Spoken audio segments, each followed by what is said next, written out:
Here are 10 must-read classic novels. One very big caveat before we begin: every book I talk about here was published before the turn of the 20th century. I want to focus on classics, not modern classics. So no George Orwell, no Virginia Woolf, no John Steinbeck, etc., etc. I'm also skipping over a lot of wonderful classic authors to talk about my top 10. So apologies to Dostoevsky, Victor Hugo, Leo Tolstoy, Jane Austen, all wonderful authors, but this is my list, and it's not in any particular order. I'm going to start with the oldest book on this list, Monkey King: Journey to the West by Chinese author Wu Cheng'en. This book was written back in the 16th century, and it has seen a lot of English translations. The one that I've read only came out a few years ago, and it was translated by Julia Lovell, who did such a wonderful job translating this incredibly old and important classic Chinese text. I actually did a video on it ages ago that you can go watch if you'd like to. Journey to the West is a book that you've heard of even if you think you haven't. Like, the most obvious example of that is Dragon Ball. If you've ever read or watched Dragon Ball, that's Journey to the West. This is a story that has been adapted by Chinese writers, Chinese filmmakers, and artists from other nations for a long time. The titular Monkey King is someone called Sun Wukong, and he spends a large stretch of the book going on adventures and learning things. He wants to master everything. He wants to master death. And eventually, he actually ends up in heaven, picking a fight with Buddha, who ends up sealing him away underneath a mountain for 500 years. It's a wild story. I think for a lot of people who don't like the idea of dipping into classics, there's this issue that classics are boring, that they are slow-paced, that they lack excitement and drama. And Monkey King by Wu Cheng'en is such a great example of that not being true at all.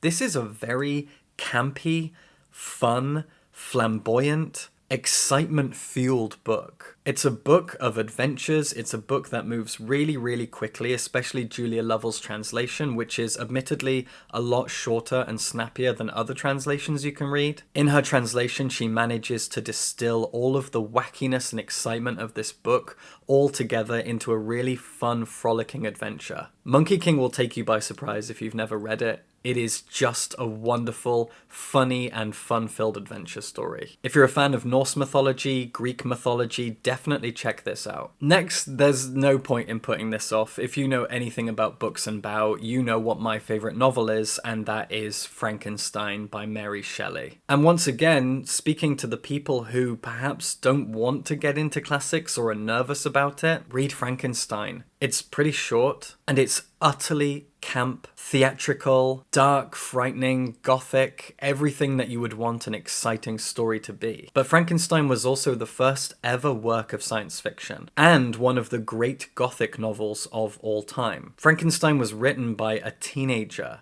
who was furious at her husband for abandoning her, abandoning their child who died. It's an angry novel about fatherhood and responsibility. It tells the story of an egotistical, overzealous, cruel man who believes that he can conquer death. While he's at university, he digs up a bunch of bodies, stitches their parts together, and creates a new giant man. And he brings that man to life, and that man is his creature, his monster. As soon as it comes to life, though, he freaks out, he's scared of it, and he runs away from it and leaves it abandoned. The rest of the novel is split between the narratives of Frankenstein and his creature, as the creature learns and grows and meets people, and discovers quickly that he is frightening, and he vows revenge on Frankenstein, and he takes that revenge. I could talk about this book forever. It's my favorite. I love it. Frankenstein by Mary Shelley is perfect. I truly believe this is the greatest novel ever written. Here's a book that I absolutely love, but I don't talk about often enough, and I don't think anyone does, because at the time when it was published, and even to this day,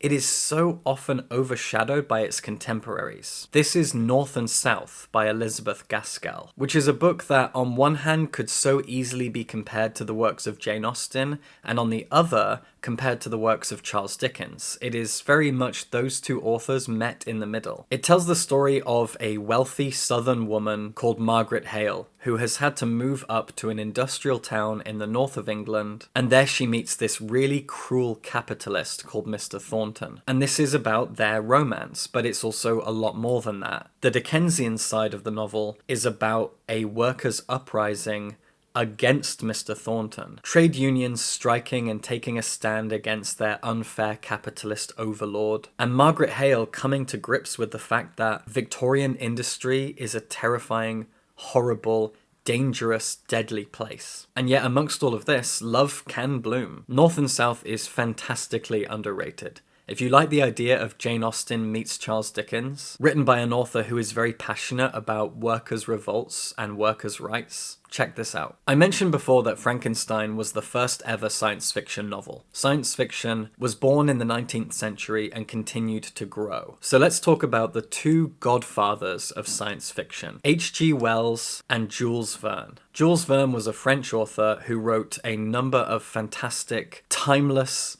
exciting science fiction adventure stories. This is another author who, even if you've never read his works, you've seen or enjoyed adaptations of them. Journey to the Center of the Earth, Around the World in 80 Days, 20,000 Leagues Under the Sea. I could go on. His books are absolutely legendary. They're all really short as well. They're very kind of compact, easy to follow, easy to understand, easy to enjoy adventure stories. They're not science fiction in the way that we think of it today, because this is science fiction as it was first beginning. The idea of using science to take adventures, to do things that we couldn't do before, go places we couldn't reach before, places that we have since reached, or places that no longer seem that mysterious and interesting to us, but at the time they very much were. And it's that sense of wonder and excitement that carries his stories so well. I grew up on the books of Jules Verne. I love his stories. I think Journey to the Center of the Earth remains my favorite. I love that tale so much.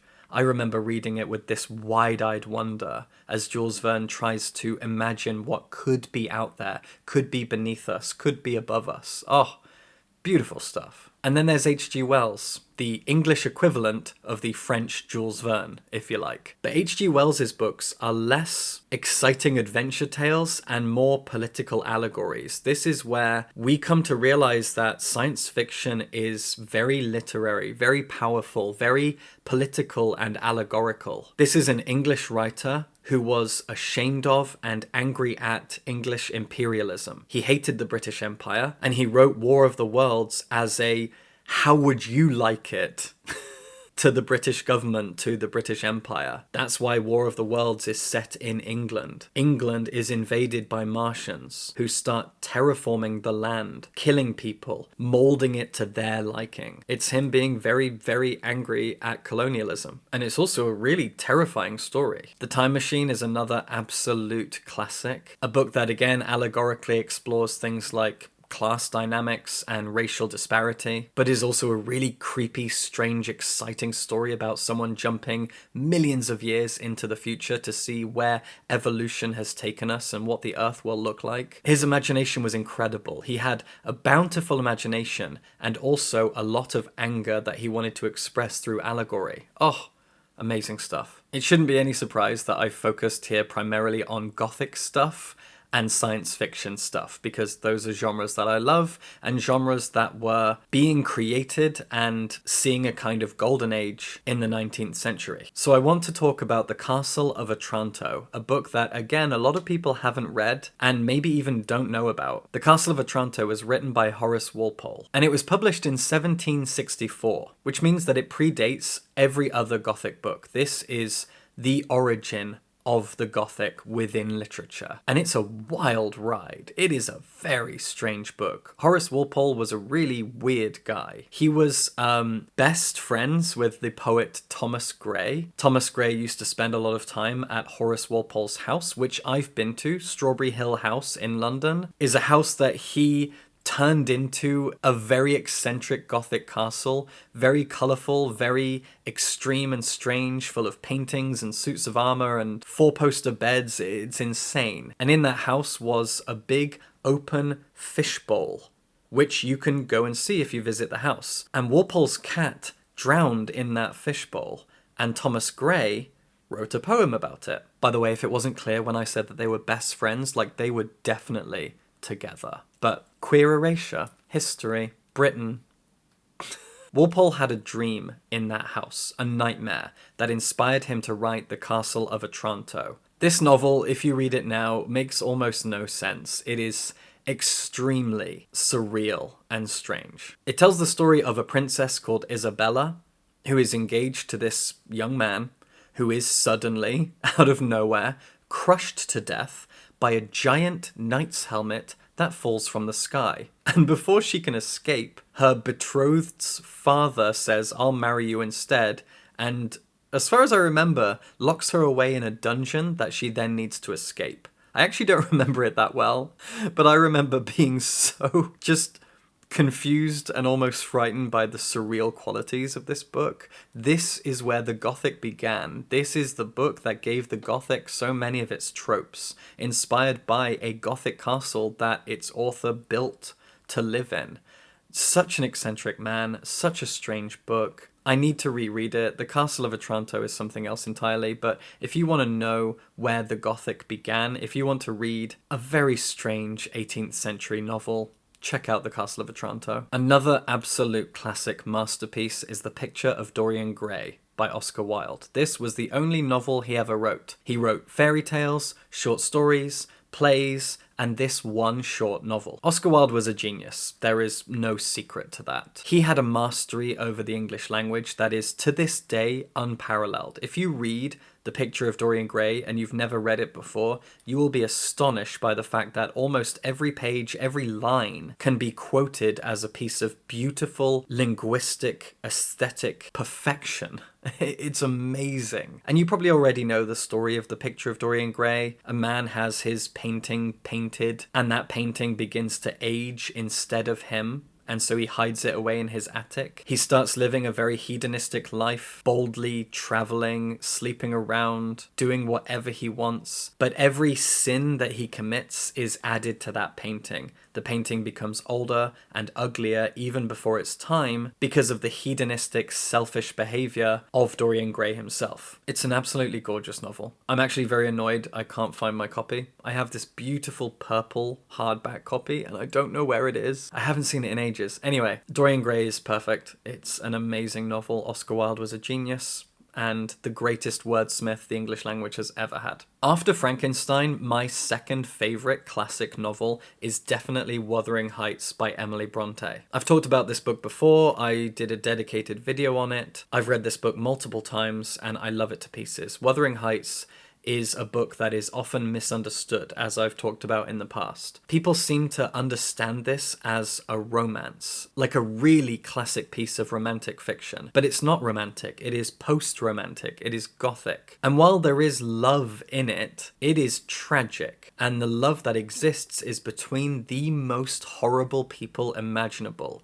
This is a book full of completely unlikable, horrible characters. Nobody to root for, nobody to love, nobody to project yourself onto, just a whole host of horrible people in a very isolated setting. Out in the Yorkshire moors is a house called Wuthering Heights, and another house just across the way called Thrushcross Grange, which is really hard to say. And this is the story of the people who live there. A wealthy enough family with 2 kids, a boy and a girl. The father's a really nice guy, and he goes off one day to Liverpool and he brings back a street urchin called Heathcliff. The son turns Heathcliff into a kind of servant at the house, a dog's body, while Heathcliff and the daughter, Cathy, steadily fall in love. This is their doomed romance. But Cathy is a horrible, selfish, narrow-minded person, and Heathcliff is twisted into a full-blown monster. The story is also told from the perspective of a man visiting the house long after Cathy has died and Heathcliff owns the property. And we find out right at the beginning that Heathcliff is actually visited by Cathy's ghost. This is a haunting. It is a gothic twist on the idea of romance, and I love it so much. Since I've mentioned one Bronte, I'm gonna mention another. This is Jane Eyre by the oldest Bronte sister, Charlotte Bronte. And before I talk about it, I should quickly state that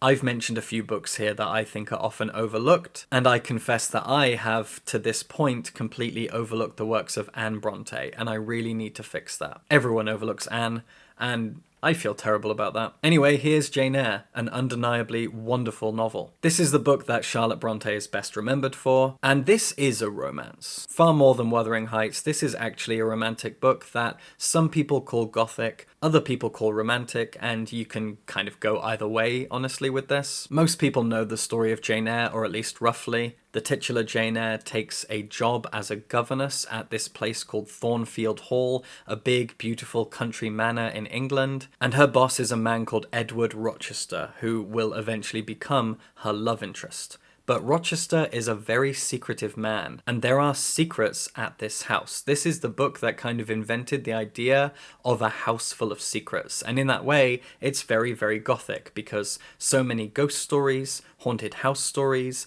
generally gothic tales have been inspired by this book. Without Jane Eyre, you probably wouldn't have the works of Shirley Jackson or Daphne du Maurier. We also, before she takes that job as a governess, follow Jane's childhood.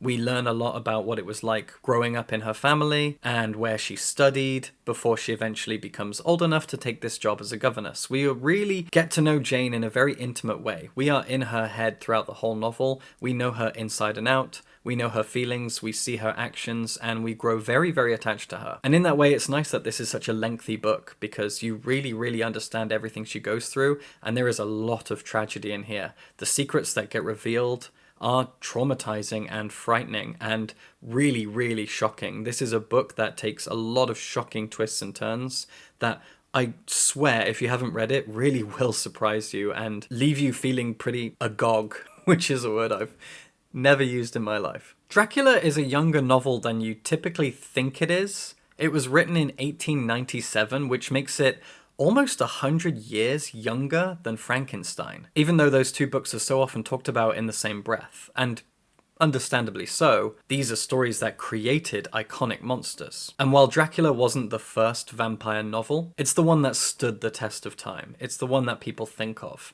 to the point that some people even conflate the words vampire and Dracula. This is also an epistolary novel, and I think it was the first one that I ever read. I love epistolary stories that are presented as diaries and letters, and that's this entire book. This book was also inspired by the legend of Vlad the Impaler, and a few years ago I went to Romania, I went to Transylvania, I learned as much as I could about Vlad the Impaler. I went to Bran Castle, which Vlad the Impaler never went near, but was the inspiration for his castle. I also went to Sigishwara, which is the town where Vlad the Impaler was actually born, and I went into the house that he was born in, the room that he was born in, which is pretty cool. It's a really lovely little medieval town. Anyway, Dracula is a masterpiece. It is a very, very exciting book, and it is responsible for so many of the iconic characters and events and stories that we have told and retold again and again. Character names like Van Helsing and Dracula himself. These are now characters that are so enmeshed within our zeitgeist, and they probably always will be. And it all started with this amazing vampire story written, as I said, in an epistolary style. I really need to reread Dracula. It's such an exciting story and really, really, really sexy. There you go. There are 10 classic books by classic authors that I absolutely adore. There was definitely a focus here on the 19th century and on the Gothic and on British authors, and I'm sorry about that. Even though Books and Bow is so much about literature in translation, when it comes to classics, British stuff, and especially Gothic stuff, really is my wheelhouse. So that's what I covered. Those are my favourites, and I hope you enjoyed. Subscribe for books.